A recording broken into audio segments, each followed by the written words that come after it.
Thank you for joining us for the second half hour of The Factor Uncensored. The Essence Festival is normally the crown of summer events, especially for the black community, placing a spotlight on black culture. But is there a crack in the crown?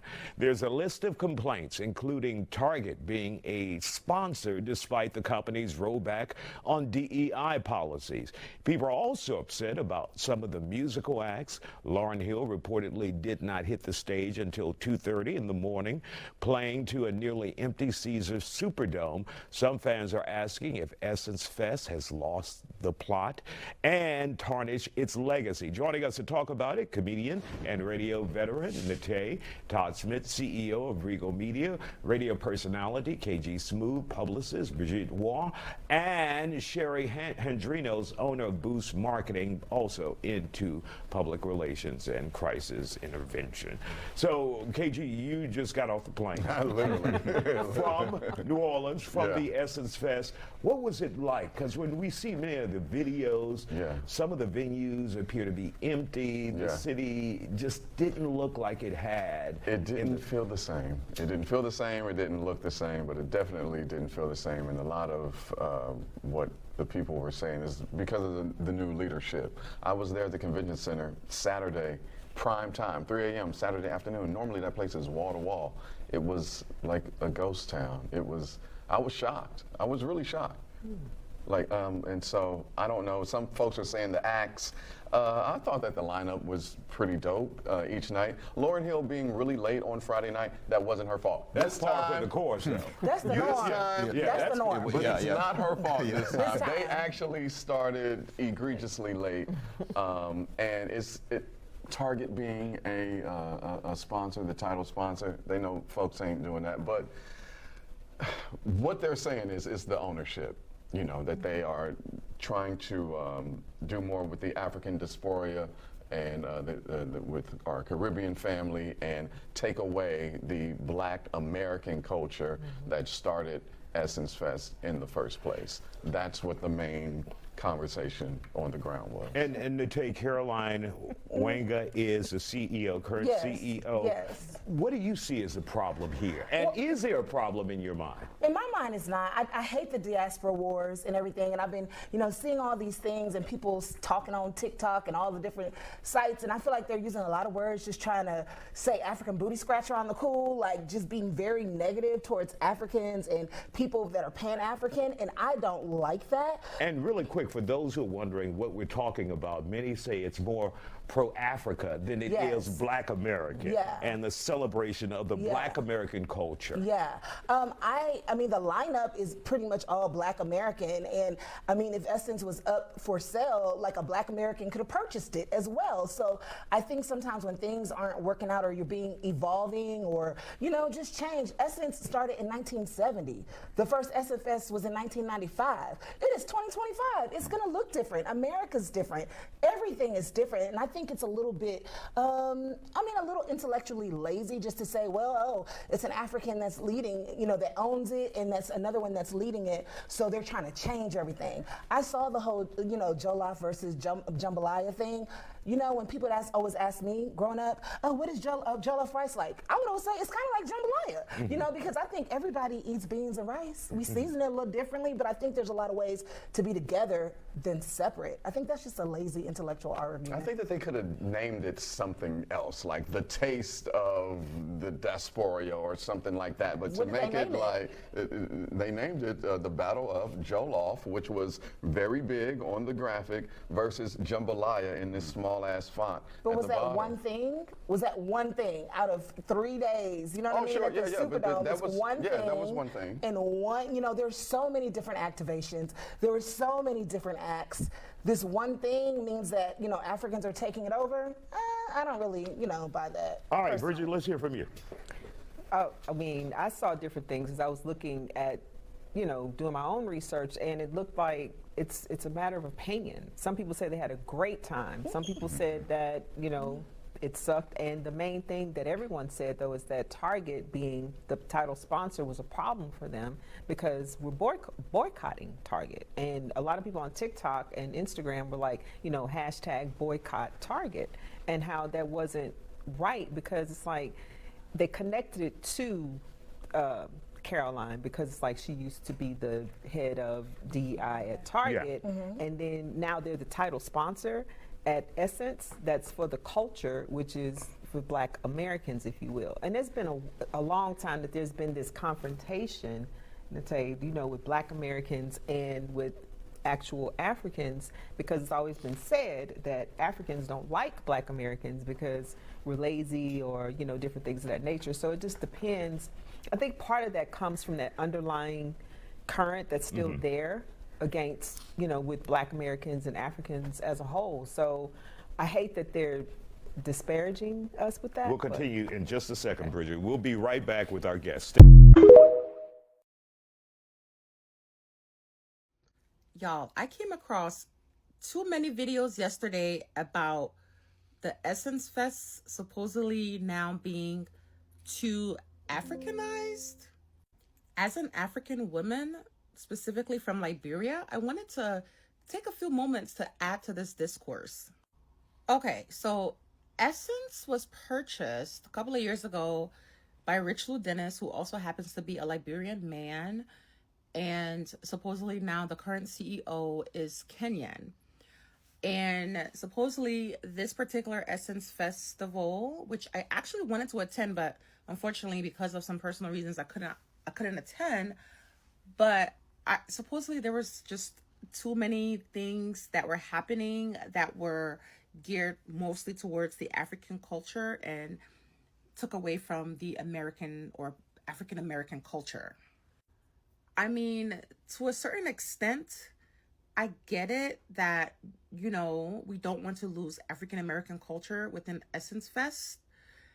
And I mean, I wasn't there to experience any of it, but I also did see some videos that show that people had a great time, people had fun. So I don't know where all of the negative energy is coming from, but I'm just saying though, like, I don't think we should be fighting amongst ourselves. I think this is a good discussion to have. I don't think any culture should be put down or stomped or beat on, because I think that's what's kind of like happening. And I'm speaking from an African person's perspective.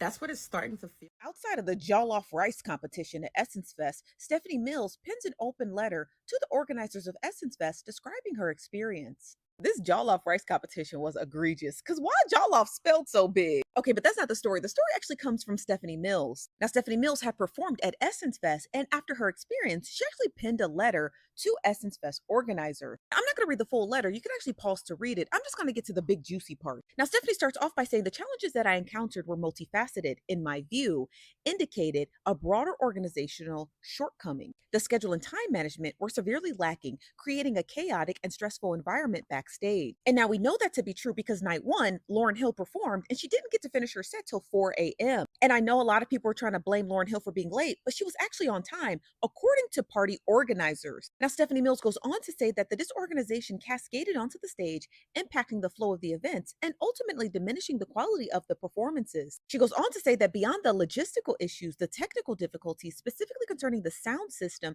proved deeply problematic. These issues were not isolated incidents, but rather persistent problems that severely hampered my ability to deliver my performance to the best of my abilities. And I understand that I wasn't alone in experiencing these problems. The lack of technical preparedness is unacceptable for an event of Essence Festival's caliber and prestige. Now, she finishes out her letter and stated that she hopes this critique will be able to be utilized to help them significantly in the next Essence Festival. And that's really such a shame, because a lot of people actually came to see Stephanie Mills, just like a lot of people came to see Lauryn Hill and the Isley Brothers, or Ron Isley. I'm not entirely sure if the Isley Brothers performed, or Ron Isley, and Babyface, and so many more artists. So the fact that she had to pen this letter to party organizers, i.e. Essence Fest, just to let them know, like, hey, at your caliber, we shouldn't have these kind of difficulties. But technical difficulties are a common thing when it comes to live performances, but they're typically mitigated because of a well-oiled machine. Now, will Stephanie Mills perform at Essence Fest in 2026? I'm not entirely sure. But I guess it's a cautionary tale for other artists to be prepared for what you're going to get if you decide to perform at Essence. All right, man. So apparently, the Essence Festival. So I didn't really understand. I understood it. They said that they sold the Essence. Basically, the Essence Festival got sold to Africans. and they started serving fufu, and they started to basically, and I put some videos behind in here before. They started to try to, change Essence Festival into, a African thing. And I was thinking when I saw they sold it, I thought they sold it to somebody white. So let's talk about it. Check out music, entertainment, current news playlist. So for the most part, it was stories talking about basically. I seen a particular video where the African ladies, and they was in New Orleans. They were sitting there talking about where they was from in Africa, and the lady said, "I'm from Georgia," and they laughed at her because she was a Black American. They laughed at her because she was a Black American. I don't know if I'll be able to find a video and put it in there. And like I said, I was telling y'all, man, once you look at the history of Africa, they were, enslaving other tribes and selling them to, Europeans and stuff of that nature. When you look at the history, and they come over here with a lot of vitriol towards us. And when even over there, a lot of them praise white people. Down in South Africa, they got whole towns that's just white people. You know what I'm saying? A lot of them, I heard a brother, man, if I can find this video again, it was a particular brother. I never used it in one of my Free Game 89 videos, but it was a brother talking about how they tell them that, it's okay to marry white people. That should be like their preferred choice, right? And, they come over here, and what people don't understand, a lot of the black issues between black women and black men, a lot of that was fueled by them. A lot of these women that put the battery in these girls back to hate black men, a lot of them are African women. You know what I'm saying? A lot of them are African women. That one woman that was black and with the blonde braids that got into it with Myron, she wasn't even, financially black American. She was African. And like, if Myron has vitriol towards black women, right? Why would you go on the platform? Just saying that, right? And a lot of them, they live in that society in Africa where the husband can have all these wives, and they just got to do what the husband say, and the husband can put hands on them and all this type of stuff, and they can't do nothing. So they come over here and they take that vitriol that they have for their man and they bring it over here, rather than saying, "Oh, let's come over here and enjoy this culture." And you can even tell the way, like when you see them walking in the neighborhoods and how they look at you like you the enemy, and they don't say hi, most of them, and they kind of carry themselves like they're better than us. And I'm not saying that from isolated situations. I see them all the time. You know what I'm saying? I see them all the time, and it's just like, okay, cool. Even when I work with a couple guys, back in when I worked at Chrysler, it was like, okay, I see they don't really fuck with us. That's before I really got in depth with it. So for them buying the Essence and then basically, people are mad because they're now saying that the Essence food or it's fufu and some of the African food, and now they saying it's, turned into an Afrobeat celebration, and they pretty much, muted out or trying to, basically they're kind of, stringing it along where they're getting rid of, the Black American celebration, and now they bringing African flags. They laughing at a lady because she's, from America. And it don't surprise me. It don't surprise me. It doesn't surprise me. Because they feel like they're superior to us, and that's cool. You can feel like what you want to, but one thing about it is y'all had and they, the brother also was, my bad, in that clip I was talking, I'm gonna try to find it. He also was talking about how, they don't understand Jim Crow and they don't understand none of it, and it's cool. Like, we don't ask for y'all to understand or sympathize or anything, right? We don't care if y'all come here and y'all tap in with, with Brad and Becky. Hey, do what y'all do. Like, that's why I like why Tariq Nasheed created FBA, where we can delineate or separate ourselves from them. And unfortunately, that's just the way it got to be. And of course, it is some people that is down for the cause, but a lot of them, they got to experience a little bit of what we experience, just a little bit, or something of what we've been through, to be like, okay, you was right. And I'd be like, it's cool. To me, it's cool. I'm not one of those people that want to keep the diaspora together. If you don't fuck with me, I don't fuck with you. And if you fuck with me, then I fuck with you. You know what I'm saying? It's just simple as that. And that's just the rule of thumb in life. So, they're mad because now they're trying to turn it into an African thing, rather than, why not just start your money? Why not, my opinion, why not just start your thing from the ground up? Why not just start your thing from the ground up so the Africans can just come to this out? or do a subset of the Essence. You had a Essence that celebrate Black Americans. Matter of fact, just start your own shit. And this is what people got a problem with. Well, Black Americans always creating things and selling it. And when they sell it, they always change it. And that's why you hear a lot of people got an issue with it. But I feel like, why don't just start? You have the money to buy the company. Why not just buy the money, have the money, and just build your own thing? That's what I don't understand. Why you got to buy something from us and then change it? That's the $1 million question. But honestly, how I feel about it, I mean, now Black people say they ain't fucking with the Essence no more. So be it. I mean, I remember they bought a restaurant in Detroit called Fishbones in Southfield, but it really wasn't the original part of the Fishbones franchise, and it was trash. You know, like, I ain't eating there no more. Shit, you feel me? So I agree with the brothers and sisters. Don't support it. Don't support it. And it's very unfortunate that they buy it and then they look down on us and they shit on us. But then as soon as Brad and Becky start going upside their head and they finish equality, then they want to come sympathize. Nah, keep it over there, in my opinion, right? So yeah, I mean, I ain't really tripping on it. Hopefully somebody step up and start another festival.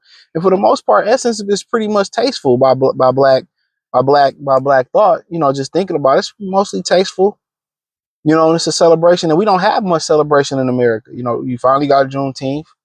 You know what I'm saying? But what are the other things that you got, and you know, that's somewhat tasteful amongst Black American culture? That's a celebration. You don't have a Black Grammys. You don't have a Black Academy Awards. The BET Awards is a joke. So Essence was kind of one of those things that was, you know, they turned Afro tech into some gang, hood rat shit. So unfortunately, I just feel like, no, we don't have much tasteful things. And I'm gonna talk about the Carnival Cruise. Right? I do this video. I'm gonna talk about that. And to me, it's just to the point where, at some point, when is Black people gonna wake up? Why everything has to be synonymous with us being ghetto and stuff? Essence is tasteful and cool. We need more things like that. You know, more. It ain't really a celebration of gang rap, and this is a good celebration. I remember one year, I believe, damn, I forget. I think maybe Erykah Badu did it one year, or whatever the situation may be. I think Lauryn Hill was here this year, but for the most part, they trying to phase that out. Don't support it. And hopefully, somebody else Black come up with something comparable or better. So, thumbs up the video, share the video, subscribe to the channel. The subscribe button is the bell icon button. Hit all notifications, increase your chance, get notifications. We go live or drop video. Hit the link in the description. The link tree, follow me on X, Instagram, Spotify, Anchor, Cash App, Venmo, PayPal, Amazon, Kick, Twitch, the whole 9. Peace.